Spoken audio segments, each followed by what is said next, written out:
So we talked a lot in our last video about relations. And basically what we said is that a relation is just the set of ordered pairs, right? A first component with the second component, right? So this was any set of ordered pairs. And effectively what we described it as was the sort of broader picture, and that we're going to kind of narrow things in to talk about functions in this specific video, and many of the subsequent ones. And so for now, at least, before we even really define what a function is, I'd like you to imagine that this circle here represents every relation, right? So everything in this circle is represented as a relation.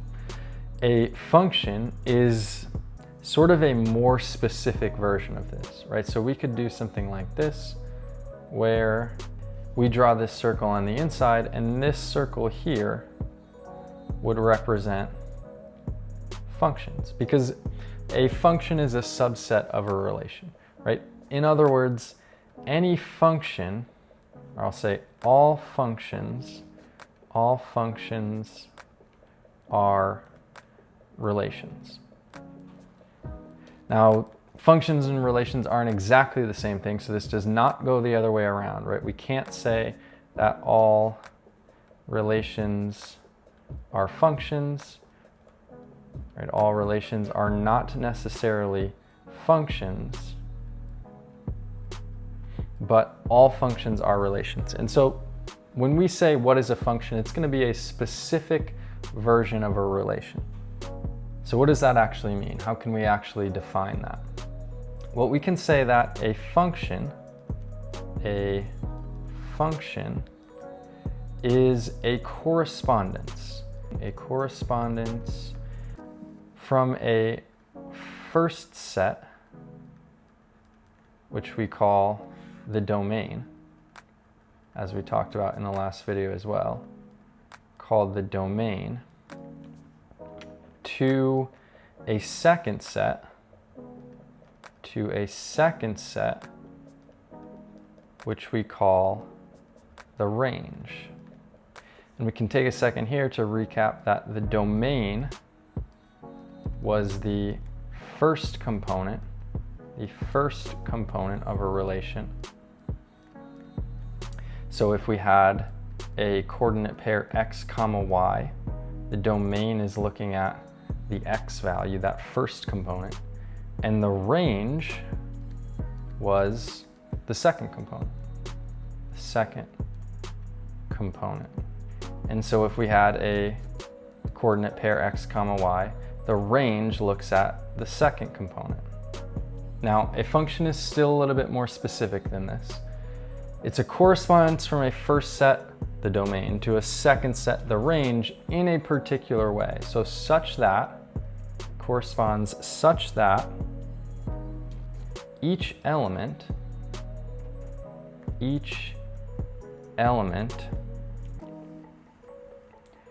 from the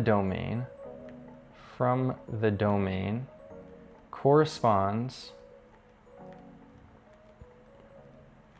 to exactly one element from the range. Now this sounds really fancy and maybe hard to parse if you're reading this through for the first time. So let's see if we can take a step back and break this down a little bit. A function, essentially what it's going to do, it's going to have its first set, its domain. You can think of that as some kind of input. And it's going to take some element from the input, and it's going to plug it into some sort of process that then spits out an output. And that output has to be unique. So it's going to be more or less just a rule that assigns an input to an output. So we can simplify this a little bit to say, in other words, right? Yes, we've got all this fancy, more kind of technical jargon, which is sort of precisely said, but intuitively at least, we can just really think of this as a rule that assigns an input to exactly one output. And so what I'd like you to imagine here is, let's say that we had some domain. This will be like our set of inputs. And let's say that that set of inputs was just a list of whole numbers. So 1, 2, 3, 4, 5, 6, and so on and so forth. And let's say that we had a range. And maybe that range, it could be numeric, and a lot of what we'll focus on is numeric, but it doesn't necessarily have to be, right? Just like relations, they don't necessarily have to be number specific. And so let's say that our range here is A, B, C, D, E, F, and so on and so forth, right? Just the letters of the English alphabet. We could come up with a rule that relates these two things together. So let's say that if we input a number, it's going to output the letter of the alphabet that's like that order, right? So if we input 1, it'll output A because that's the first letter of the alphabet, right? If we input 5, it'll output E because that's the 5th letter of the alphabet. So if we input 1, that's going to output A because that's the first letter, right? If we input 2, that's going to output B. If we input 3, that's going to output C. If we input 4, D, 5, E, 6, F, and so on and so forth, right? And this is a function now. You can think of it kind of like a machine that takes an input and processes it and gives back an output. Right, and we can actually pull this specific one up. So I've programmed this function into an Excel spreadsheet, and so I'll pull that up here. And if we input a whole number, 1 through 26, right, 26 because there's 26 letters of the English alphabet. Let's say we did like 19, for instance.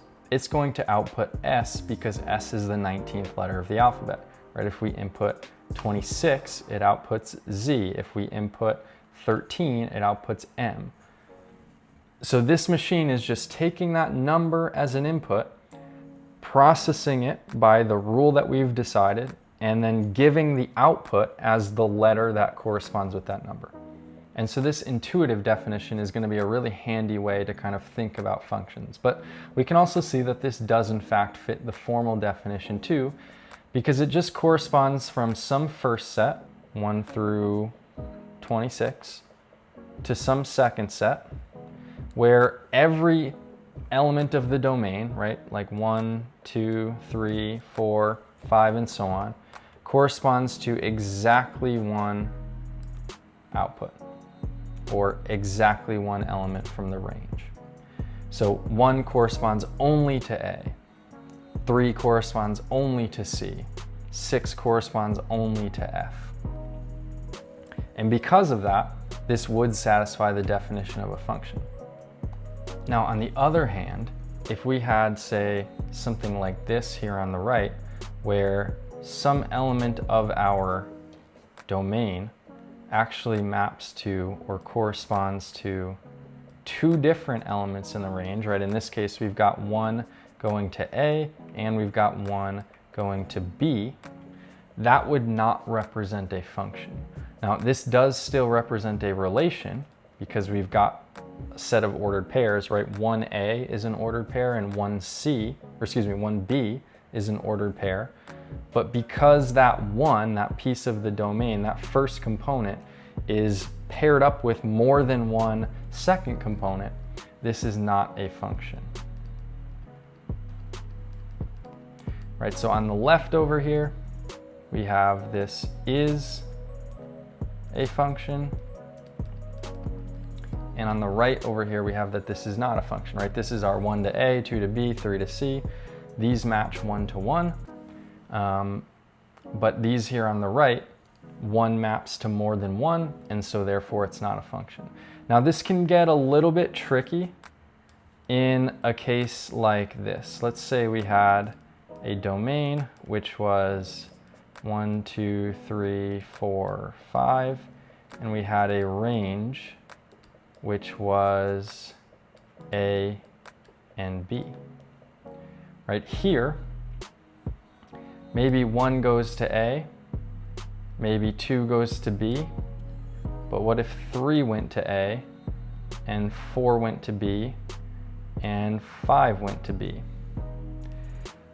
This looks tricky because we have A, for instance, that is paired up with more than one number, right? It's paired up with 1, it's paired up with 2.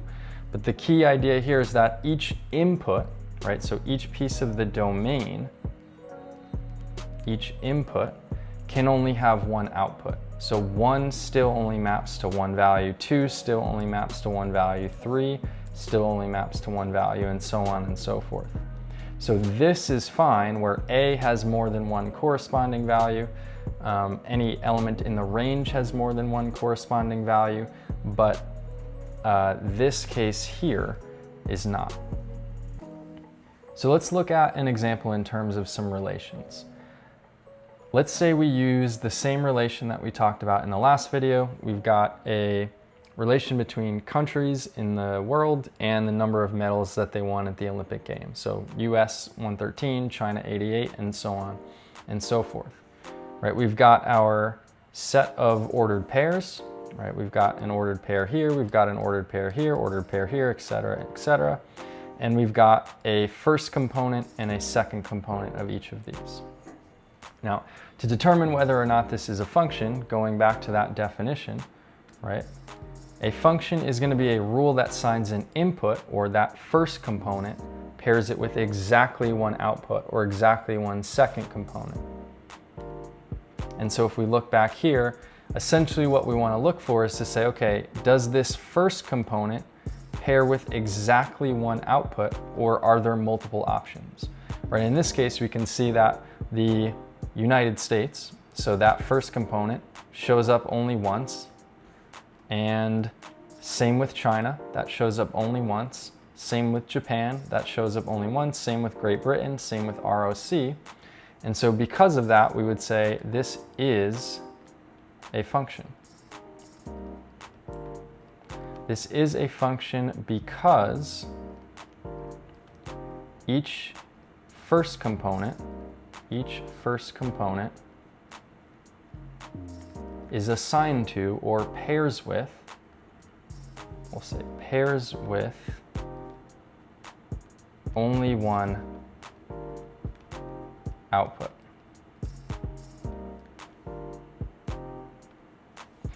Let's look at another example. Let's say we had A1, B2, C1, and D2. We can ask ourselves the same thing. We can say, do each of these first components, so A, B, C, and D, only pair with one output?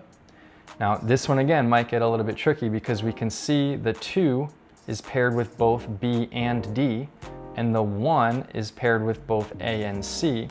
But remember, it's that the first component can only have one corresponding second component, not the other way around. So 1, or some value in the second component, can show up as many times as it wants. This can still be a function as long as A only shows up once, and C only shows up once, and B and D, those first components, only show up once. And so we would say this is a function for the same reason as above, because each first component pairs with only one output, or pairs with only one second component. Now, if we look at this third example, on the other hand, we can see A1, B2, A3, and C4. This almost is a function, except for the fact that if we look at this first component here, A, we can see that A corresponds to 1 and A corresponds to 3.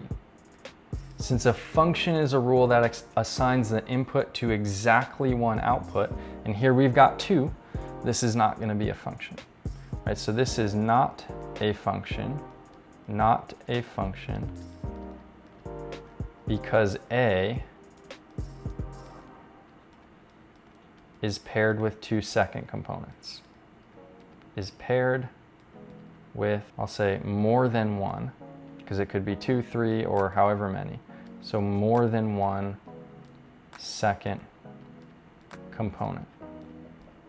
And so we've got relations that represent any ordered pair, some first component paired with the second component. And then we've got a more specific version of that, a function, where we're saying that ordered pair is taking some element of the domain, some input, and assigning it to some output or corresponding it with some output, some element of the range, through some rule generally.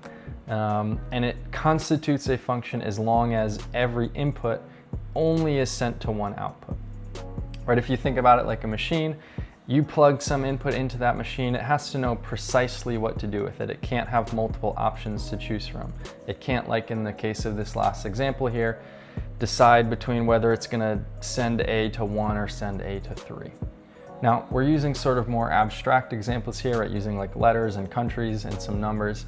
Most of what we'll do in this pre-calculus course is work with the numbers and equations and the graph versions of these.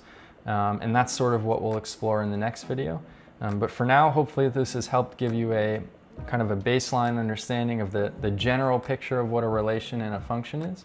And then in the next video, we can talk some more specifics about numbers and equations and graphs and so on. And so thanks for watching. I'll see you in the next video, and I hope you have a great rest of your day.